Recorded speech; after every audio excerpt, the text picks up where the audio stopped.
তো চলো আজকে শেয়ার করব কাঁচা আমের আমসত্ত্ব। অনেক তো পাকা আমের আমসত্ত্ব খেলে, এই কাঁচা আমের আমসত্ত্বটা একবার ট্রাই করে বাড়িতে দেখো।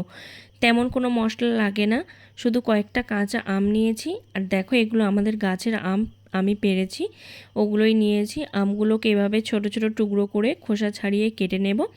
তারপরে সামান্য একটু জল দিয়ে আমগুলো এইরকম সিদ্ধ করে নেব। যখনই দেখবে আমগুলো এরকম সিদ্ধ হয়ে গেছে, একটা চামচ বা খুন্তির সাহায্যে আমগুলোকে একটু ম্যাশ করে দিতে হবে।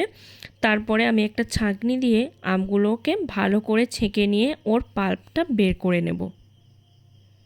পাল্পটা বের করে নেওয়ার পর আমি ওই একই কড়াইতে আমের ওই যে পাল্পটা যেটা বেরিয়েছে ওটা দিয়ে দেব। তারপরে আমি চিনি দিইনি, দিয়েছি একটুখানি চিলি ফ্লেক্স আর বাতাসা দিয়েছি। চিনিটা তোমরা অ্যাভয়েড করতে পারো, আর চাইলেই দিতে পারো, আমি অ্যাভয়েড করেছি। আর সাথে দেব একটু সামান্য বিট লবণ, গোলমরিচের গুঁড়ো।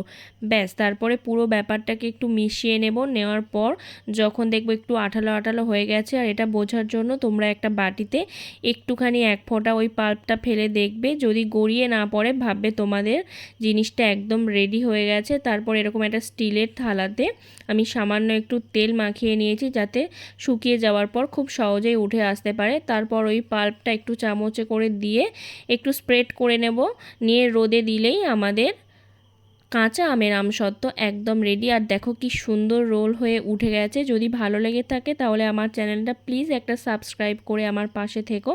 আর যদি ভিডিওটা ভালো লাগে তাহলে একটা লাইক করে দিও, এরকম নতুন নতুন ভিডিও দেখার জন্য। তো আজকের মতো টাটা।